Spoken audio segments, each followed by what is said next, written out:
Hello everyone, shear wall का ये lecture 6 है, जिसमें कपल्ड शियर वॉल का एक लेक्चर जो है लेक्चर 5 में हुआ था और दूसरा जो है ये आज उसी के आगे का उसी के कंटिन्यूएशन में इसे एक्सप्लेन कर रहा हूँ। इसकी जो बाकी बची हुई प्रोसेस थी इस क्वेश्चन को करने के लिए उसे समझा रहा हूँ। तो कपल्ड शियर वॉल में देखिए, रेनफोर्समेंट अराउंड ओपनिंग, ये हमारी दो शियर वॉल होती हैं। यहाँ पर डीप बीम के द्वारा या कपल्ड बीम के द्वारा इनको आपस में कनेक्ट किया हुआ होता है। इनके बीच में ये ओपनिंग छोड़ी जाती हैं। तो जो ये ओपनिंग छोड़ी गई हैं, इसके आसपास यानी ओपनिंग के आसपास रेनफोर्समेंट प्रोवाइड किया जाना चाहिए। कारण अगर सॉलिड शियर वॉल है तो उसमें इस स्थान पर जहाँ ओपनिंग है, यहाँ पर बार्स हॉरिजॉन्टल और वर्टिकल दोनों डायरेक्शंस में डाली गई होती। चूँकि यहाँ पर ओपनिंग कर दी गई है तो यहाँ पर हॉरिजॉन्टल बार और वर्टिकल बार दोनों ही इस पोर्शन में नहीं डाली जाएंगी। इसलिए इन बार्स के स्थान की कमी हो जाती है और इन बार्स की कमी को पूरा करने के लिए इनके आसपास यानी इसके इस डायरेक्शन में भी यहाँ पर और साइड में दोनों तरफ एक्स्ट्रा रेनफोर्समेंट प्रोवाइड किया जाना चाहिए। तो जो ये एक्स्ट्रा रेनफोर्समेंट प्रोवाइड किया जाता है, इसी को हम बोलते हैं रेनफोर्समेंट अराउंड ओपनिंग। इसका डिस्क्रिप्शन क्लास 10.6.1 में दिया हुआ है। एरिया, इसका जो बेसिक कंसेप्ट ये है कि area of vertical and horizontal steel जो होता है वो respective interrupted bars by opening, यानी जो ओपनिंग के द्वारा जो हॉरिजॉन्टल बार्स बाधित हो रही हैं, जैसे ये छड़ यहाँ से यहाँ तक जा रही थी, अब ये यहाँ पर हम नहीं ले जा सकते, तो ये हमारी इंटरप्टेड बार हो जाएगी। ये भी हमारी इंटरप्टेड बार हो जाएगी, ये भी इंटरप्टेड बार। तो यहाँ से यहाँ तक जितना भी स्टील हॉरिजॉन्टल डायरेक्शन में डाला हुआ है, ये सब हमारा इंटरप्टेड हॉरिजॉन्टल स्टील के नाम पर गणना किया जाएगा। इसी तरीके से वर्टिकल डायरेक्शन में देखिए, यहाँ से जो ये वर्टिकल बार आ रही है, ये हमारी आगे कंटिन्यू नहीं की जा सकती ओपनिंग के कारण, इसलिए इन बार्स को ही हम इंटरप्टेड बार कहते हैं। तो इसमें इंटरप्टेड बार्स का जो एरिया होता है, area of vertical and horizontal steel जो है, इसकी संख्या कैसे, क्वांटिटी कैसे निकाली जाती है कि हॉरिजॉन्टल स्टील का इंटरप्टेड एरिया कितना है और वर्टिकल स्टील का इंटरप्टेड एरिया कितना है। इन्हीं के द्वारा जो है हम इसका जो है एरिया निकाल लेते हैं। वर्टिकल स्टील और हॉरिजॉन्टल स्टील कितना एक्स्ट्रा प्रोवाइड किया जाना है ओपनिंग के अराउंड। तो यहाँ पर सबसे पहले देखते हैं हॉरिजॉन्टल रेनफोर्समेंट कैसे प्रोवाइड किया जाता है। हमने जो पीछे क्वेश्चन किया है उसमें हॉरिजॉन्टल डायरेक्शन में जो रेनफोर्समेंट प्रोवाइड किया है शियर वॉल में, वो प्रोवाइडेड स्टील का जो परसेंटेज था वो 26% था। तो यहाँ पर रेशियो जो है हमारा 0.0026 हो गया। मिनिमम 25% होता है, क्योंकि स्टील प्रोवाइड करते समय राउंड अप करना पड़ता है नंबर ऑफ बार्स को, तो उसके स्थान पर कुछ परसेंटेज स्मॉल अमाउंट में बढ़ जाता है। तो इसीलिए ये 0.0026 हो गया है रेशियो। ये हॉरिजॉन्टल डायरेक्शन में प्रोवाइड किए गए स्टील की मात्रा है, रेशियो है, ये हम पहले से जानते हैं। तो इसको हम यहाँ पर नोट करते हैं सबसे पहले, फिर इंटरप्टेड स्टील की क्वांटिटी निकालते हैं। हॉरिजॉन्टल डायरेक्शन में इंटरप्टेड स्टील कितना है। अब यहाँ पर जो ओपनिंग की डेप्थ है, यहाँ हमने 2000 मान रखी थी। ओपनिंग जो है हमारी है, इसकी डेप्थ कितनी है, 2000 है, और शियर वॉल की चौड़ाई 300 mm है। ये क्रॉस सेक्शन एरिया हो गया इनटू स्टील का रेशियो हो गया 0.0026, बस इससे मल्टीप्लाई कर दीजिए तो ये हमारा 1560 mm² का स्टील आ गया, जो कि इस ओपनिंग के द्वारा हॉरिजॉन्टल डायरेक्शन में इंटरप्टेड होगा। यानी इतना mm² स्टील जो है ओपनिंग इसको इंटरप्ट कर रही है।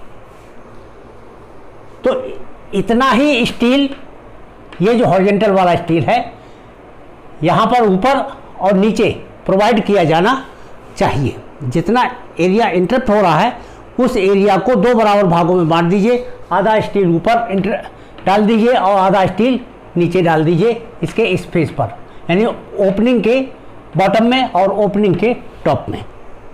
तो ये स्टील डाला जाएगा कोड के अनुसार। तो जब ये स्टील डाला जाएगा तो हमने इसका हाफ स्टील कर लिया, क्योंकि दोनों तरफ आधा आधा ही डाला जाएगा। तो ये इसका हाफ आ गया 780 mm²। अब हमको इतना स्टील डालना है, तो इसके लिए हम 20 mm डाया की बार अगर लेते हैं 3 बार्स ऑन ईच साइड, दोनों तरफ डाल दीजिए। तो ये इसका एरिया जो है हमारा इससे ज़्यादा हो जाएगा।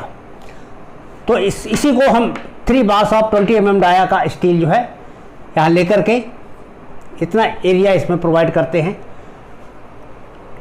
ये तो हमारी रिक्वायरमेंट हुई कि इतना हॉरिजेंटल डायरेक्शन में स्टील, यानी 3 बार्स ऑफ 20 mm डाया यहाँ डालनी चाहिए, 3 बार्स यहाँ पर डालनी चाहिए। अब इस जगह पर अवेलेबल इसके नीचे है क्या एक्चुअली, इस ओपनिंग के और इस ओपनिंग के बीच में हमारी कपलिंग बीम है।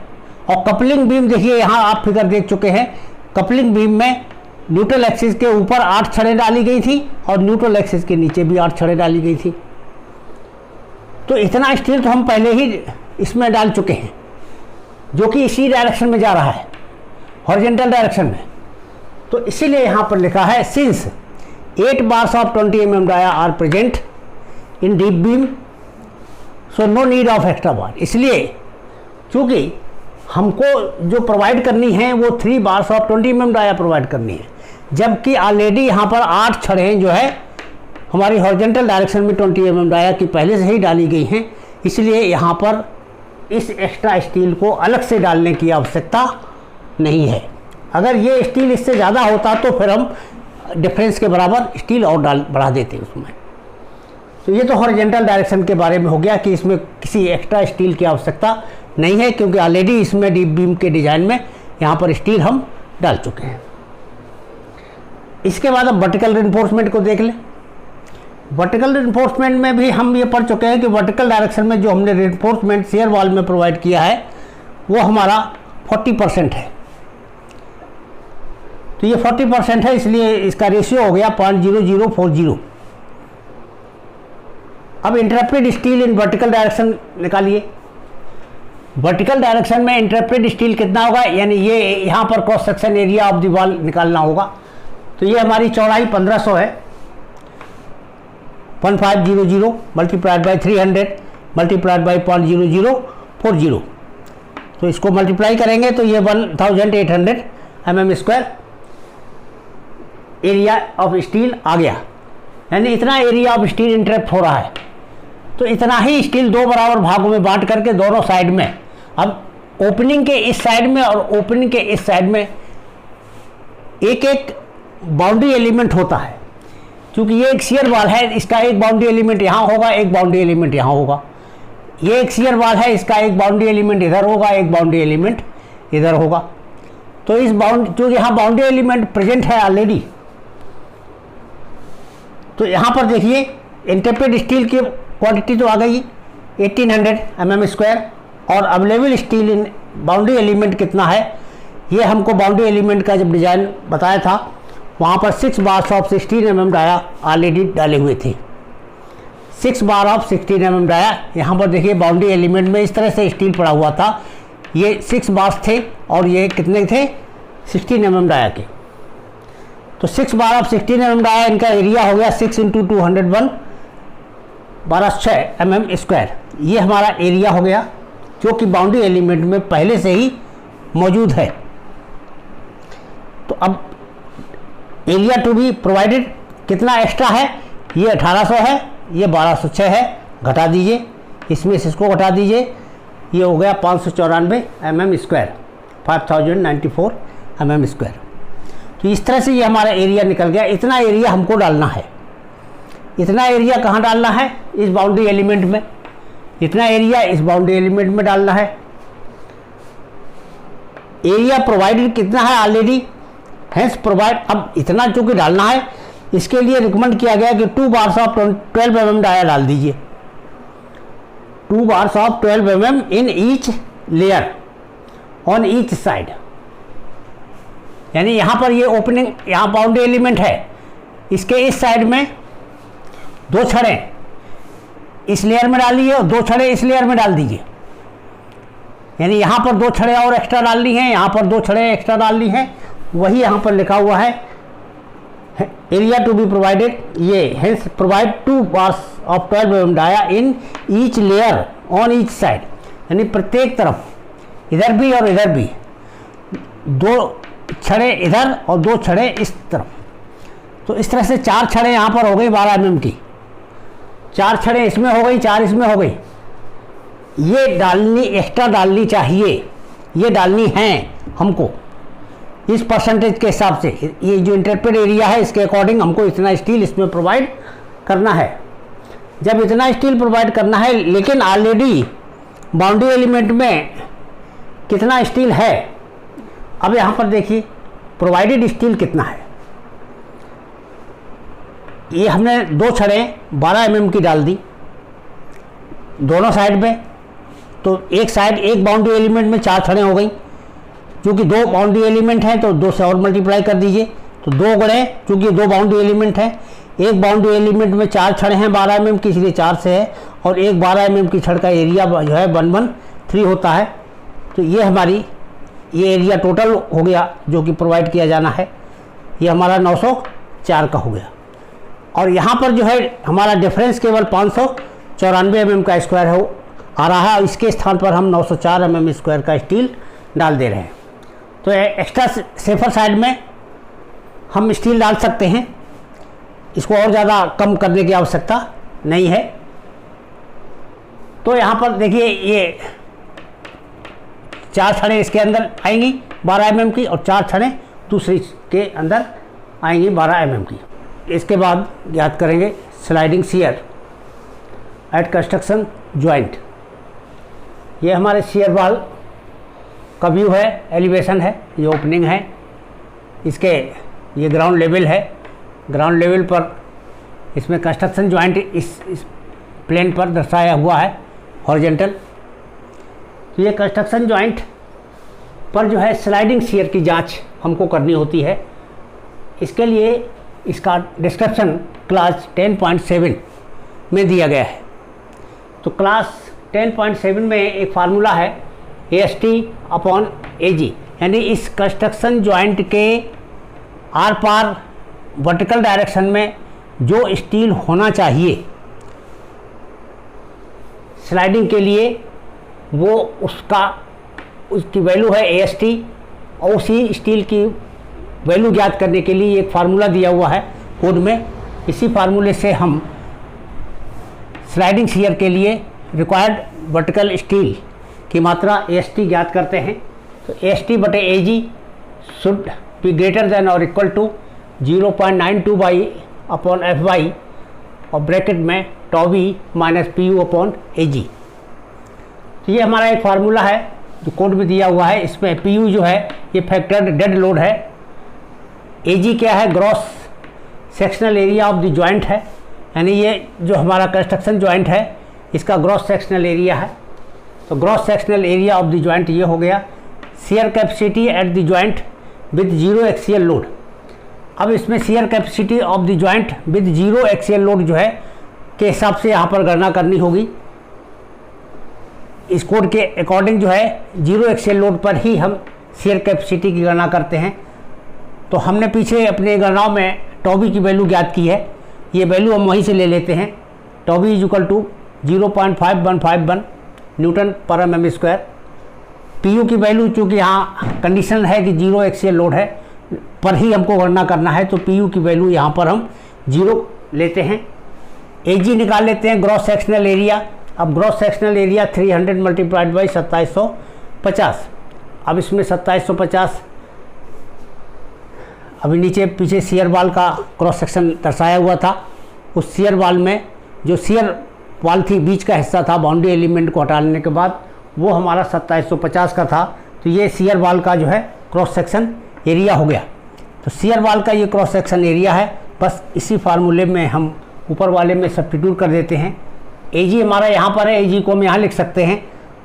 तो AST बराबर लिखा जाएगा 0.92 × AG/FY की जगह 415 हो गया। टॉबी की वैल्यू रख दी और यहाँ पी यू की वैल्यू 0 रखते ही ये स्टेप हमारा पूरा 0 हो जाता है। बस ए जी की वैल्यू यहाँ पर जो ये है सी को सब्स्टिट्यूट करेंगे यहाँ पर, तो ये वैल्यू आ जाएगी। इतना mm² का एरिया हमको यहाँ पर कंस्ट्रक्शन जॉइंट पर इसकी आवश्यकता है। कंस्ट्रक्शन जॉइंट पर इसकी जब आवश्यकता है तो यहाँ पर टोटल वर्टिकल स्टील प्रोवाइडेड, अब टोटल वर्टिकल स्टील प्रोवाइडेड है कितना, ये एक्चुअली यहाँ पर जो एरिया निकला है, एक बात ध्यान दें, ये पूरी यहाँ से यहाँ तक की दीवार के लिए नहीं है, ये केवल एक शियर वाल के लिए है। जो एक साइड की ये शियर वाल है इसके लिए गणना की गई है, क्योंकि प्रोवाइडेड स्टील वर्टिकल स्टील जो है यहाँ पर देखिए कैसे निकाला गया है। बीच में जो ये हमारा इस साइड में बाउंड्री एलिमेंट होगा, ये तो हमारे दो बाउंड्री एलिमेंट हो गए, दोनों के बीच में शियर वाल होगी। शियर वाल में जितना भी वर्टिकल स्टील है उसकी गणना हम पीछे कर चुके हैं। ये वही वर्टिकल स्टील की क्वांटिटी हम यहाँ से नोट कर लेते हैं, यानी इसके बीच के भाग में केवल बाउंड्री एलिमेंट को छोड़ करके जो बीच का पोर्शन है शेयर वाल का, उसमें कितना स्टील दिया गया है वो यहाँ पर रखा जाएगा। और बाउंड्री एलिमेंट में जो 6 छड़ें डाली गई थी 16 mm डाया की, उनका एरिया हमारा 1206 आता है। तो इसी में ये दो एक इधर है बाउंड्री एलिमेंट, एक इधर है, तो टोटल स्टील दोनों का मिला के 2 गुना कर लिया हमने, तो 1206 का ये मल्टीप्लाइड बाई 2 हो गया। तो ये दोनों बाउंड्री एलिमेंट का स्टील हो गया, उसके बीच में जो शेयर वाल है उसका ये स्टील हो गया। इस तरह से ये टोटल स्टील हो गया। इस टोटल स्टील की वैल्यू इतने आती है 36 mm²। तो ये इतना स्टील तो ऑलरेडी इसमें मौजूद है। इस फार्मूले के अकॉर्डिंग हमारी रिक्वायरमेंट केवल 942 mm² की है, जबकि इससे कई गुना ज़्यादा यहाँ पर मौजूद है, 4 टाइम्स मौजूद है। तो इसलिए इसमें कोई एक्स्ट्रा स्टील डालने की आवश्यकता नहीं है। ये जो स्टील है हमारा सफिशिएंट है, पर्याप्त है। तो स्लाइडिंग में कोई अतिरिक्त इस्पात की ज़रूरत नहीं रह जाती। जो उपलब्ध स्टील है वही हमारी स्लाइडिंग के लिए पर्याप्त है। हमें केवल जांच करके जरूर देखना होता है कि ये इससे बड़ा है कि नहीं है। अगर बड़ा है तो ये ओके हो गया, इसका मतलब शियर में फेल, स्लाइडिंग में फेल नहीं होगा। कंस्ट्रक्शन जॉइंट पर शियर वाल स्लाइड नहीं करेगी। तो कंस्ट्रक्शन जॉइंट पर शियर वाल स्लाइड ना करे, उसके लिए ही ये जांच करनी पड़ती है कि अवेलेबल स्टील जो है हमारी इस फार्मूले से रिक्वायर्ड स्टील से ज़्यादा होनी चाहिए। तो ये था हमारा कंस्ट्रक्शन कपल्ड शियर वाल का डिज़ाइन। शियर वाल के बारे में ये दो, एक तो मेन शियर वाल का लिया था, एक कपल्ड शियर वाल का लिया था। ये दोनों वीडियो, ये टॉपिक हमारे यहीं पर पूरे होते हैं। Thank you.